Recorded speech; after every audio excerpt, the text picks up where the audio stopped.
Hello, hello, and welcome back to another episode of Walter's Rear Window. We are continuing in our Twilight series today. We are on the penultimate film, Breaking Dawn Part 1. I have a lot of thoughts on this movie.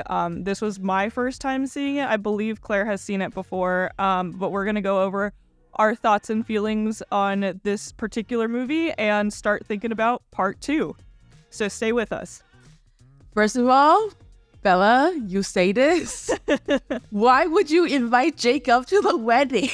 That's what I was like too. I was like, the drama, it's just like, it's hilarious. I mean, the opening when we see the invitation fall into the mud and Jacob runs away. And I was like, oh my God, the drama. I kind of love it. Like, I'm kind of here for it. Yeah, there was no way that he was going to be okay with this wedding, given how, like, upset he was. Yeah, you know? He reacted horribly in the last movie. Like, in what world would that be the right move? I don't know. Just not a good idea in my head, at least. Yeah, no, I completely agree. I mean, his dad and Seth showed up at the wedding, which I think was a nice gesture.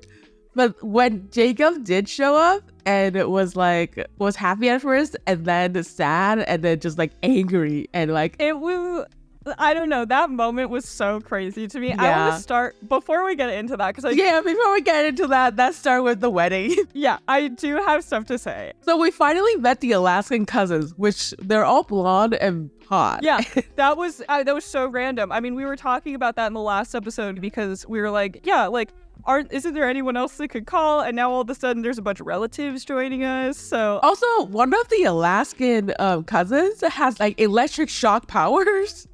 Like, that could have been so useful in the last film. Right? You don't think that maybe we should have sent them a telegram asking them to join last movie? That was funny backstory that felt like almost like a plot hole because it was like, why did we bring Jacob into the last movie then? But yeah, I completely agree. I was like, it's amusing all around. For sure. I was going to ask you, because in this movie, we also kind of got a glimpse of Edward's backstory a little bit. Yes. Okay, so I don't know if I fully understand what was going on here. Literally my first note is Edward's sudden backstory, quote, they were all murderers, end quote. How did we know that? Not shown in movie. So, like, I had a lot of, like, I don't know what's going on. I feel like I was supposed to jump onto something. Like, he was clearly, like, killing people before, but, like... But the people were bad people. Yeah, okay, so they're giving him kind of like a Dexter backstory. A little bit. He was born to play evil Batman. Yeah, exactly. Yeah. They saw that and they were like, he's perfect for Batman. He's perfect. So they waited all the way until now to tell us that? So it was kind of very interesting because Breaking Dawn, the book, didn't come out when Breaking Dawn, the movie Part 2 came out. Really? It was kind of like a Game of Thrones situation where the writers had to, also Stephanie Meyer, they had to kind of like piece together some stuff. And so they definitely changed a little bit of the things in the book. And also they left a lot out in the movie. Like in the book, the cousins were introduced a lot earlier. Like they would talk about the cousins a lot earlier in the book. Right, so it wasn't as random? It wasn't as random as like in the movie, they just like suddenly showed up at the wedding, that kind of stuff. So, right. Yeah. Okay, interesting. Okay, so I see. They're kind of I understand. That makes a lot of sense, especially given the plot in this movie, because like, in my opinion, overall thoughts on the movie. Yeah. This one was by far the worst. Oh, for sure. I feel the same way as you. It's by far the worst. It was like, we are going to get into it a little bit later, but the whole plot line was very jumbled and just kind of boring. Exactly. So like, I think yes, 100%. Like by far, this was the least interesting one because nothing happened. And the stuff that did happen was...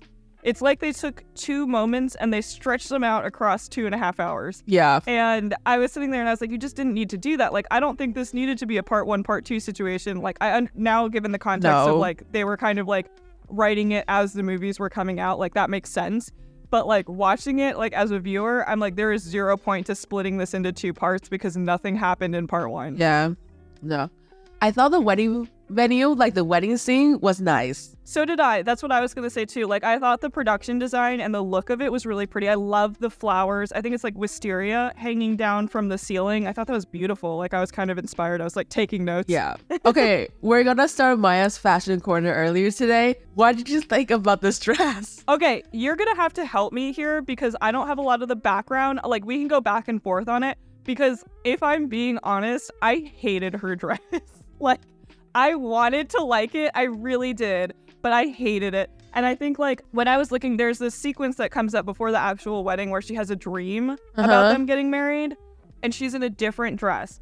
And I liked that dress a lot better. It had this, like, sweetheart... The nightmare dress?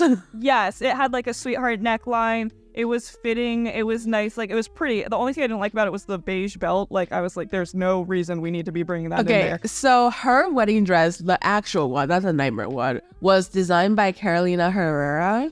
And it was, at the time when this film came out, it was like, after she wore this dress, every other bride wanted this dress. That is so funny. Like, I was not a fan of this dress. And, like, one detail I will point out that I did really appreciate is I love the detailing on the back, the buttons. Yeah, the buttons were nice. And the sleeves, I like them too. Yeah, I'm a huge fan of like of those old school million buttons going down the spine. I think that's like a really beautiful detail. And I like the lace on the back, but I just think the dress itself is so boring. Like, in my head, like, if you're not doing anything with the texture or the silhouette of the dress, then there has to be something with the design, and it just is not there for me. So this is her, the designer's quote on what she felt when she was designing this dress. This is from a People magazine article back then. So she said, "I was of course inspired by Stephanie's description of the gown in the book, but I added a touch of Herrera and also took into consideration the personality and the style of the bride." Okay, yes, I think that's actually, you know what, that's fair. Yeah. That's as a designer, to taking into account the personality of the person wearing the dress, yes, because I do think that this fits her style really well. Like, I mean, we know this, we've talked about this, I'm not the biggest fan of Bella's style, and so, like, it makes sense that I don't love her dress. Like, this dress, it does fit her, like, it's fitting, and for the scene, I think it worked. Like, there's a lot about it that works, but personally, like, in my opinion, I don't like it. Yeah. That's one thing, like I said in the nightmare, or I was thinking in the nightmare sequence, is like, I like the pop of red. Like, I don't know, there was a lot because of the blood. Yes. Well, like, she was carrying this bouquet of red roses in the nightmare sequence. Oh yeah. And it's just like, I don't know, I find that sequence like much more aesthetically pretty and almost symbolic, you know? Yeah. But I understand why we went with this dress. But that's crazy that was like the most replicated dress of that era. That makes a lot of sense though. Yeah, every girl wanted to be Bella. That is so funny. Yeah, I'm seeing it online and it says like, I recreated Bella Swan's wedding dress, like a bunch of different brides in the same dress. Yeah, I thought I like Alice's look. She had like a lilac flapper dress on. Oh my gosh, yes. Yeah? Okay, yeah. I agree. I think that color, like, as an accent color, was really beautiful. Like, they have that, I mean, their wedding looks like it's, like, in the forest right near us, you know? Like, it's very... Well, it is near us, Maya. Yeah. It's 20 minutes away. The aesthetic is really pretty, that, like, that natural, like, foresty thing, and I think the lilac is a really nice pop of color. I agree. I liked Alice's look. And then Edward wore... In the dream sequence, he wore a white suit. In the real sequence, he wore a black suit, right? Yeah. Okay, that's what I thought. I thought the white suit was kind of snazzy, if I'm being honest. Yeah, it was nice. I kind of liked it, but I'm not against the black suit. I mean, black's very traditional. Like, he just looks like an English gentleman, kind of. Okay, so to move on, we are going to talk about how I was a little bit confused by this, and I don't know if you were also.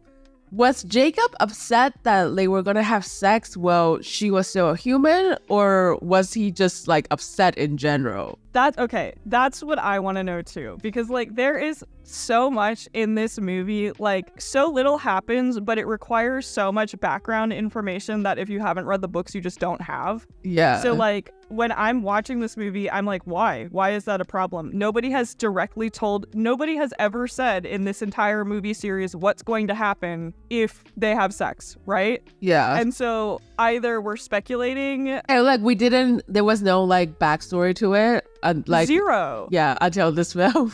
Yeah, like the way that they're like panicking about it, they want you to panic too, but I'm like, I just have zero, like, why is it such a big deal? I don't understand, you know? And then, okay, I just have to say, like, okay, so Reed Jacob, like, he's definitely just upset that they're having sex and using the fact that she's still human as an excuse. Yeah. So they went on the honeymoon and they did have sex, but Edward was like apprehensive about it at first, like he didn't want to do it. And then they did do it, and then he was like, no, I don't, that we're not doing it anymore. So like what made me laugh, like during the wedding scene, there's that scene where Jess, played by Anna Kendrick, is speculating that it's a shotgun wedding, and I'm like, yeah, I think everybody would be speculating that. She's 18. She is like, 18. This is crazy. And so like then the fact that they go on this honeymoon and all of this stuff happens and she really wants to have sex and he's like, no, I'm gonna hurt you, like all this stuff. And like her seduction tactics was like so awkward to watch. I felt secondhand embarrassment for Bella. Yeah. Oh, you can't help but cringe. Like it is uncomfortable. And like, I don't know, just the whole thing is so weird. It did make me laugh, I will say, like when she's like, where are we going on the honeymoon? And then they show the Rio, the statue in Rio. I was like, oh my god, he's taking her to his Rio house. Let's place again. But no, they went on to the island. That was very, very nice. And then she got pregnant. Let's get into this. So this is where I got so mad.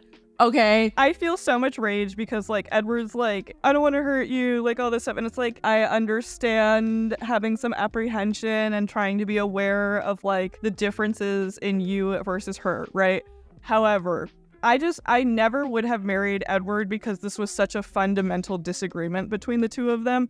The fact that they got married is not going to immediately fix that. No. So like it was kind of hilarious when she was like what the hell? And it was like, okay, so you've been fighting about this your entire relationship. You thought that getting married would fix this? And then like, God, what a bummer to be 18, to have had sex, maybe four times. 4 times. That's all it took. And be pregnant, like, girl. And your husband is a vampire. Like, what are the fucking chances? And so, like, okay, so now we know. Okay, like, we're like, oh, we're so scared for Bella and Edward to have sex because what if she gets pregnant? What if she gets pregnant? What if she gets pregnant? But we're not going to take any precautions on that end. Like, I don't know, a condom.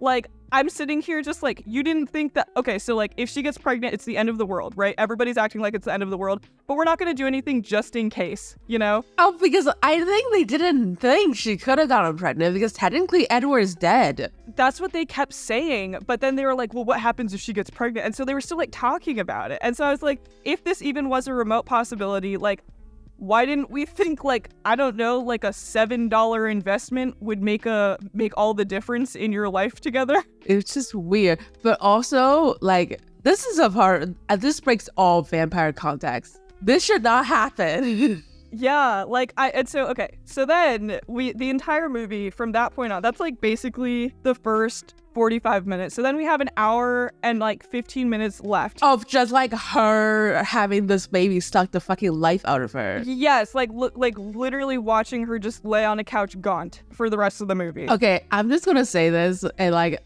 this is the first time I'm saying on this whole journey, I agree with Edward. She should have just been like, goodbye, baby. Yes, no, I'm with you too. This was obviously not the move, and like, no, and like, I'm just gonna say, like, Miss Bella Swan, like, if you just look at yourself and what this baby is doing to you, like, you cannot expect Edward to be okay with it. Yeah, no, I actually, like, I agree with you, because like in that scenario, I was like she is dying, like she might die, you know?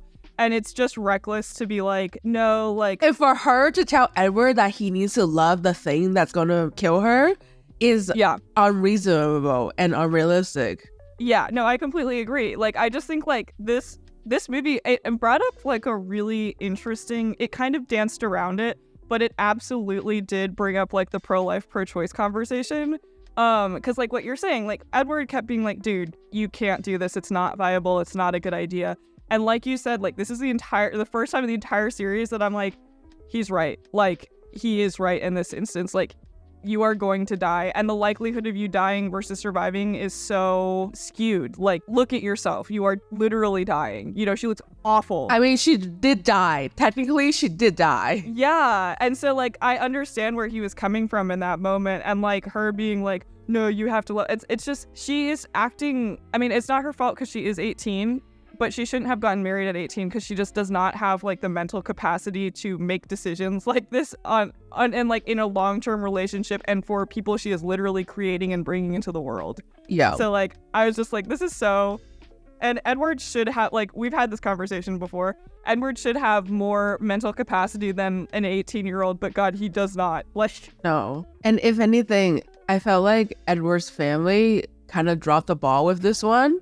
Because they should have stepped in and be like, no, you shouldn't be having this baby. Like, if they loved Bella, they would have been like, they saw what was happening to her and would have been like, no. I know, Carlisle is a literal doctor. Like, yeah, Carlisle is a literal doctor.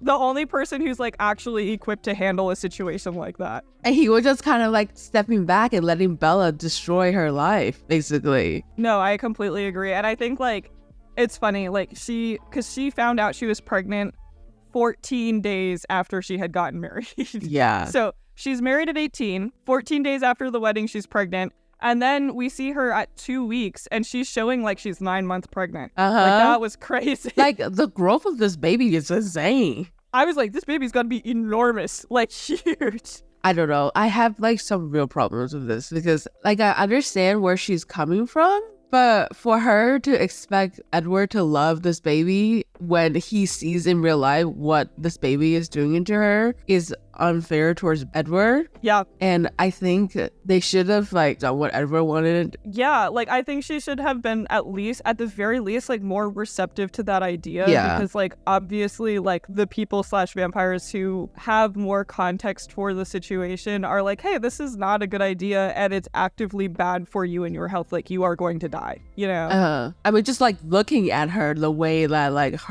she became so like, she looked awful. Just awful. Yeah, like totally gaunt, like it just gray. And so like, yeah, like I completely understand where he's coming from. And it's just like, to me, it does not show them as a strong couple. To me, it shows me that like they are both mentally very young and they don't have the communication skills it requires to be in like a healthy relationship yet. And so like, because I'm like, that is such a fundamental difference. And like, that is absolutely something that you should talk about before getting married. Yeah. And then to add to this, we also have the wolf pack wanting to kill Bella because she's pregnant. This is the part I'm so excited about. Go, Maya, go. Talk about how you feel. Oh, okay. The wolf, the CGI wolves, Claire. We got some wolves talking this movie.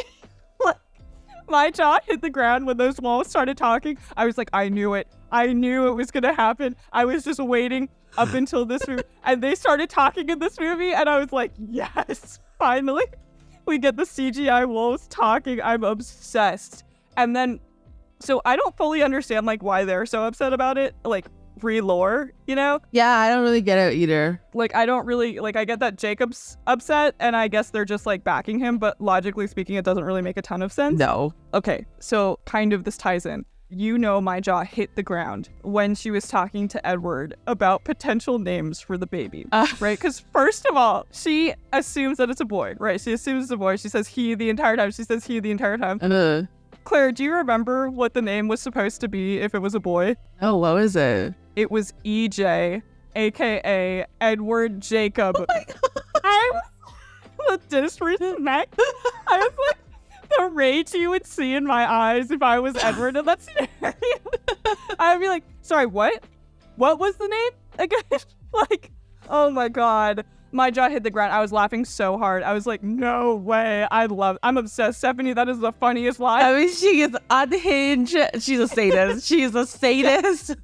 She is like, it's like she's doing it on purpose. I love it. Honestly, like that was so funny. Let's just get into it. So to end the wolf fight, basically, Jacob imprinted on Bella's newborn baby So like that's like a sacred law between the wolves that you can never harm someone who a member of the clan has imprinted on. And so that's why they backed off. I see. However, I have some real issues. So here's my sequence of events. My notes say Bella looks so gross and straight up dies. And then the second note is Jake so creepy with imprint thing. We see Renesmee as an infant, a child, a teen, and he's like looking at her lovingly. I was just like, oh, I'm so upset by this. Like, that is not okay. We need to recut this movie. Go ahead and take this one down. Yeah, I was like, oh, I don't know about this. I don't know. Oh, like it was just so queasy. When I saw her as like a 12-year-old, I was like, no, this is a no, hard no. No. What was going through your mind when you wrote that? Yeah. In what world would that have been the conclusion? Like, it's funny because like I'm sitting here and I'm like trying to, this entire time, like I've been trying to like get in the world of Twilight and really kind of like understand it and like, you know, like get the lore. And then something like this happens and I'm like, in what world was that the logical conclusion to this book, like to this series? In what world was that the answer? Yeah, no, I have no words. So I'm both traumatized and also kind of like need to know what happens in part 2. Yeah. So, well, imprinting was happening. So Bella dies. Edward turns her into a vampire. And then the ending sequence of the whole film is just her transformation into a vampire. And then that's the end of it. Yeah, I love the last shot. The last shot was so dramatic. Just her eyes opening red. Like, love that. I am a little bit shaking in my boots for this next movie. I have no idea what to expect. We have officially gone off the rails in terms of plot. This film was like the worst one out of all of them. Yeah, I was like kind of bummed because like I was on this trend of like, oh, like so far, then I think like my favorite is the third one, then the second one, then the first one, then this one. This is my least favorite by far. Yeah. And so like I was excited because I was like, oh, maybe this one will be even better. No, I did not like this one. This one stopped that trend. I kind of am hungry to know what happens in the last one now. Like I do need to know. Yeah, same. I haven't seen the last one, so it'll be my first time. It'll be a first for both of us. Like it'll be really exciting because we have zero context for this. We do have zero context for this. Okay, so any closing thoughts you have? Let's see. Closing thoughts. I really hope that the next movie has more plot. I can only assume it's going to have to because, like, we have to fill a whole movie's worth of time. Although, I mean, they sure did it this time. So I'm kind of interested to see. I've got to assume the Volturi come back into it some way. I have to assume we're going to see some culmination of events with Jacob, which I'm not necessarily looking forward to. But they've got to wrap that up somehow. And then... yeah, I guess like Bella finally got what she wanted, so let's see how she reacts to that. Yeah, that's kind of how I feel about it. It's yeah, this one was my least favorite by far. So here's hoping the next one's better. Definitely. Thank you so much for listening. Next week for our season 1 finale, we will be breaking down Breaking Dawn Part 2. Make sure to tune in and listen. We will also discuss some of our favorite moments from the past 10 episodes and give a little sneak peek towards what's to come in season 2. Thank you so much for listening.